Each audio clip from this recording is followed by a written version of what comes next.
udah nonton video aku yang ini belum? Nah, jadi kemarin banyak banget yang DM di IG aku. Ini ya IG ku ya, yang ini ya. Nah, itu Kak, kalau udah terlanjur masuk di 5 lubang kerugian itu solusinya gimana? Oke, buat kalian-kalian ya yang udah terlanjur masuk di 5 lubang itu harus segera bikin buku perencanaan keuangan, harus segera diperbaiki.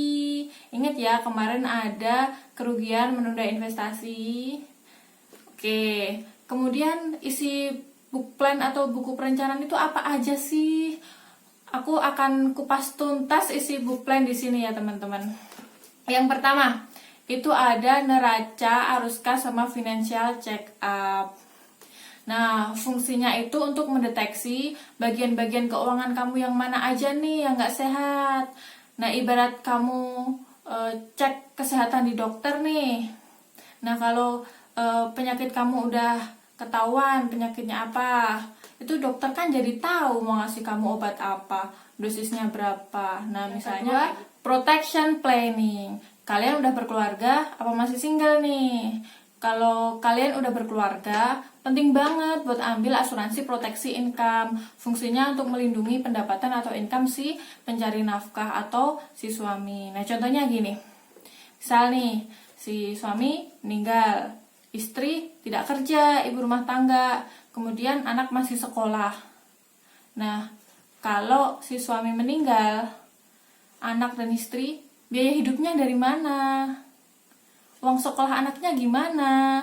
Kalau kamu punya proteksi income, maka kebutuhan-kebutuhan tersebut bisa tercover oleh uang pertanggungan. Tapi kamu juga harus ngitung dulu, kebutuhan uang pertanggunganmu berapa. Idealnya mampu memenuhi kebutuhanmu selama 3 tahun. Jadi si istri ini punya waktu 3 tahun, entah untuk membangun usaha, entah untuk mencari kerja, atau mencari suami baru.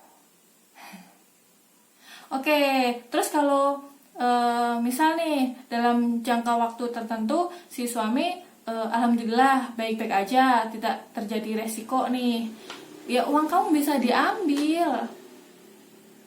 Gimana? Jadi kayak nabung gitu loh, nggak ada ruginya sih sebenarnya. Jadi penting banget. Nah, kalau kamu masih single, menurut aku sih BPJS Kesehatan cukup. Tapi kalau kamu mau lebih safety lagi, bisa ambil asuransi penyakit kritis. Oke? Lanjut yang ketiga, investment planning atau perencanaan investasi. Nah, di sini nanti akan dikupas tujuan keuangan kamu tuh apa aja. Terus cara mencapainya tuh gimana? Berapa uang yang harus disisihkan setiap bulan? Diinvestasikan di mana? Tentunya nanti akan mempertimbangkan jangka waktunya, inflasinya, dan yang pasti profil risiko kamu. Oke? Jadi harus investasi itu harus tepat sasaran ya guys. Oke, yang keempat ada retirement planning atau perencanaan dana pensiun. Nah, di sini nanti juga akan dihitungkan berapa kebutuhan dana pensiun kamu. Nanti itu mempertimbangkan kamu ingin pensiun di usia berapa.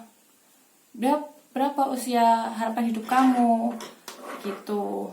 Inflasinya berapa?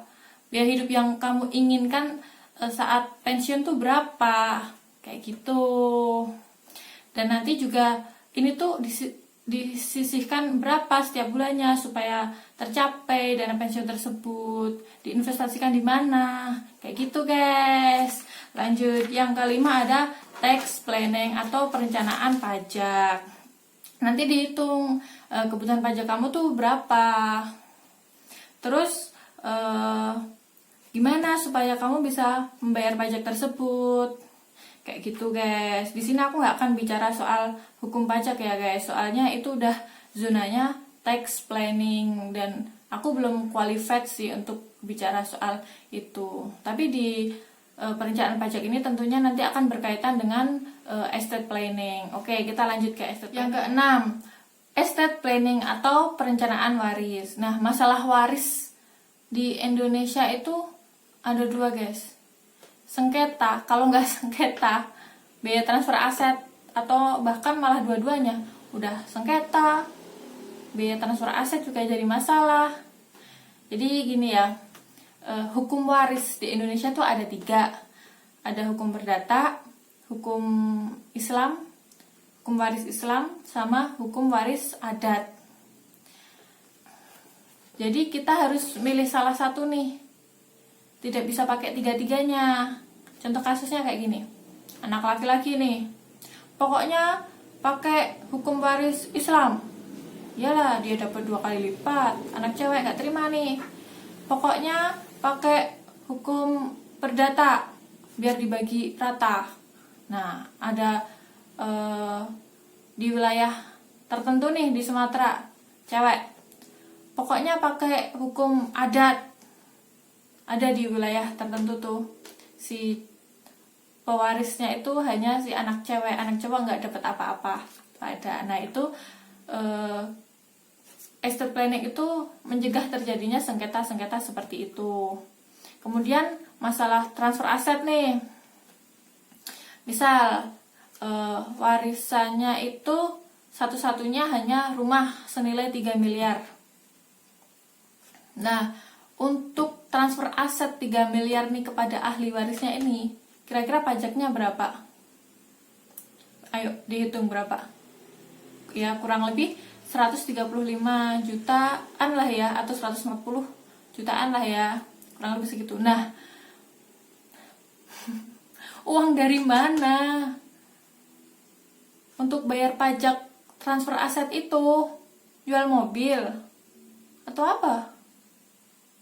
Nah, jadi kita juga mencegah supaya tidak menjual aset untuk transfer aset, gitu guys. Jadi perencanaan keuangan itu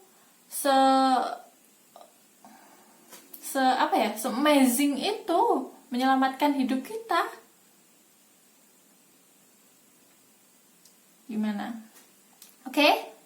Jadi jangan lupa untuk buat buku perencanaan. Nah, isinya tadi seperti itu ya guys, udah saya jelaskan ya, tadi ada 6 poin.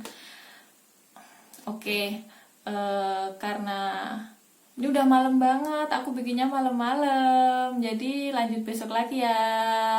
Jangan lupa subscribe, like, comment, and share, dukung terus konten-konten edukasi. Thank you.